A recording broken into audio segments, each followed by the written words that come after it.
காலையில் 6:30 மணி லால்பாக் நல்ல மிஸ்டோட நேற்று நைட் செம்ம மழை பெஞ்சுதுங்க. நாங்கள் வாக்கிங் போகும்போது நம்ம சேனலோட சப்ஸ்கிரைபர்ஸ் 2 பேரை பார்த்து பேசிக்கிட்டே வந்தோங்க. ரொம்ப ஹாப்பியாக இருந்தது.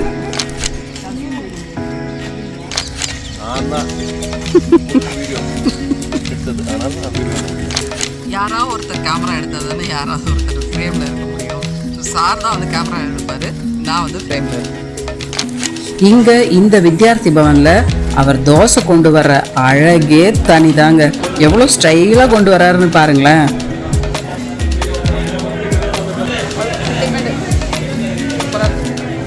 அப்புறம் 11 மணிக்கு மேலே கிளம்பி பெங்களூரில் பிரிகேட் ரோடுக்கு ஒரு ரவுண்ட் போனோங்க.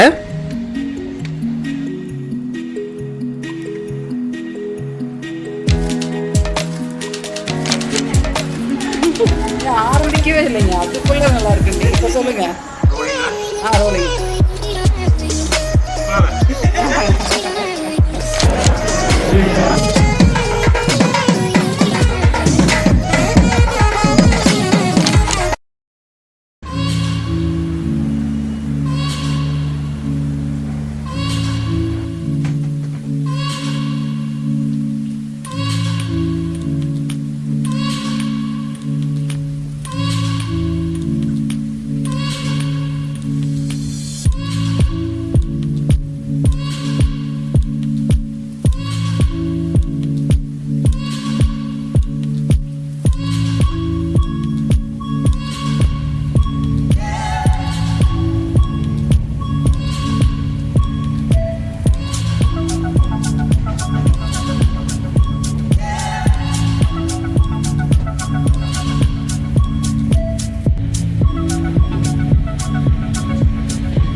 முதல்ல எல்லாருக்கிட்டையும் ஒரு சாரி கேட்டுக்கிறேங்க. ஏன்னா இந்த வீடியோ கடந்த அக்டோபர் மாதம் ஷூட் பண்ணதுங்க. இப்போ தான் ரெடி பண்ணியிருக்கோம். பட் கண்டிப்பாக சொல்கிறேன், ரொம்ப அழகான பெங்களூர் தாங்க இந்த வீடியோவில் வரப்போகுது. அதனால் வீடியோ ஃபுல்லாக பாருங்கள், என்ஜாய் பண்ணுங்கள்.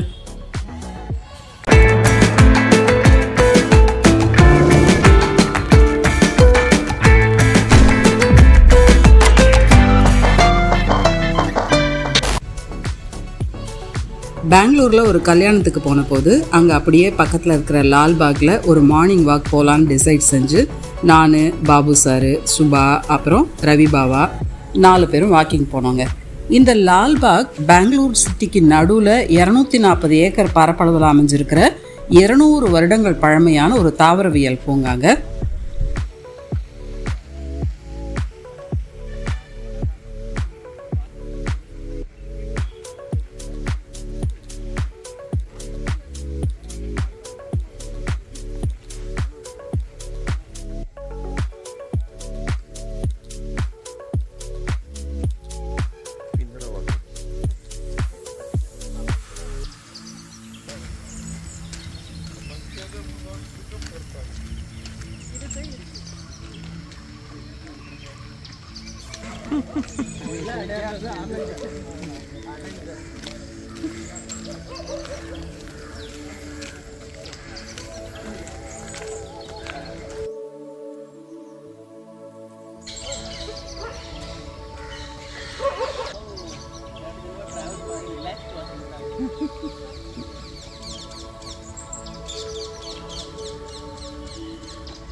காலையில் 6:30 மணி லால்பாக் நல்ல மிஸ்டோட நேற்று நைட் செம்ம மழை பெஞ்சுதுங்க.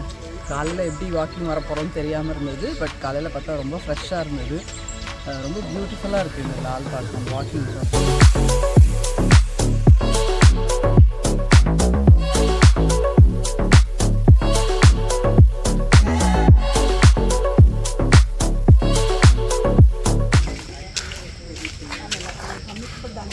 அப்படியா?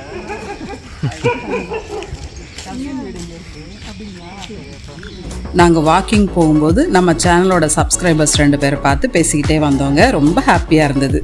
காலையில் 6 மணிலேருந்து 9 மணி வரைக்கும் என்ட்ரி ஃபீ கிடையாதுங்க. அப்போ தான் நிறைய பேர் வாக்கிங் போகிறாங்க.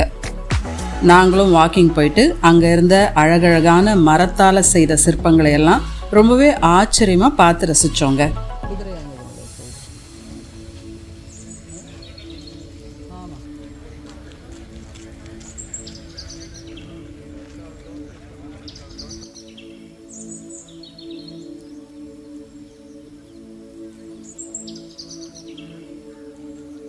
இங்கே வருஷத்தில் 2 முறை மலர் கண்காட்சி நடக்குதுங்க.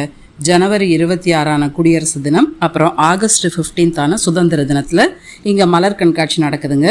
இந்த லால்பாகோட சென்டர் ஆஃப் அட்ராக்ஷனே இந்த கண்ணாடி மாளிகை தாங்க. இது ரொம்பவே பிரசித்தி பெற்ற சுற்றுலா தலமாகவும் இருக்குங்க.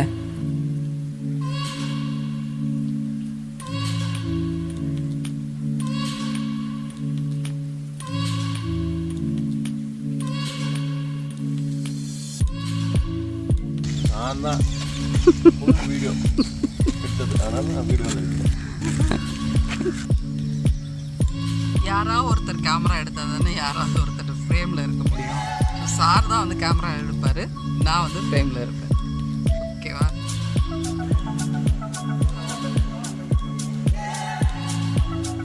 இப்போ நம்ம பார்த்துட்டு இருக்கிறது காந்தி மார்க்கெட். ஃபுல் இங்கே பூக்கடை தான் நிறையா இருக்கும்.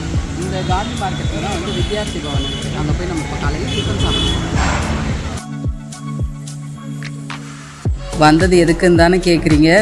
டிஃபன் சாப்பிட்றதுக்குங்க.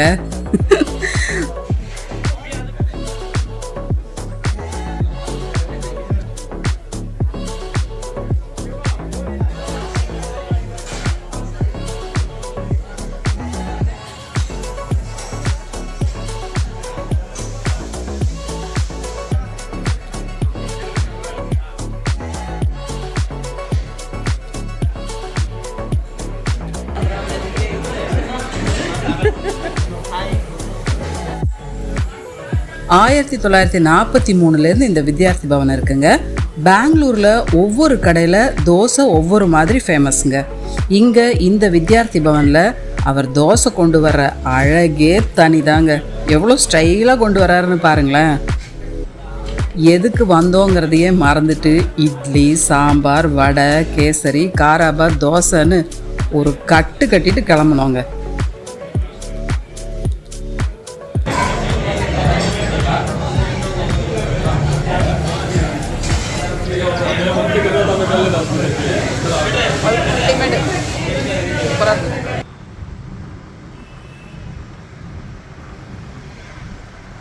அப்புறம் 11 மணிக்கு மேலே கிளம்பி பெங்களூரில் பிரிகேட் ரோடுக்கு ஒரு ரவுண்ட் போனோங்க.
நைட்டு டின்னருக்கு சுபா செஞ்சு கொடுத்த ராகி முதையை ஒரு பிடி பிடிச்சோம்.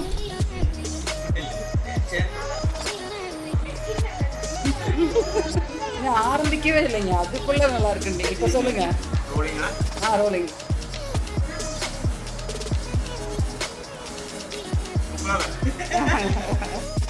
மறுநாள் கல்யாணத்துக்கு போயிட்டு ரிலேட்டிவ்ஸ் எல்லாம் பார்த்துட்டு சந்தோஷமா சென்னை திரும்பி வந்தோம்.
இந்த வீடியோ கண்டிப்பாக உங்கள் எல்லாருக்கும் ரொம்ப பிடிச்சிருக்கும்னு நம்புகிறேன். இந்த மாதிரி வீடியோ பார்க்க நம்ம சேனலை மறக்காமல் சப்ஸ்கிரைப் பண்ணி வச்சுக்கோங்க.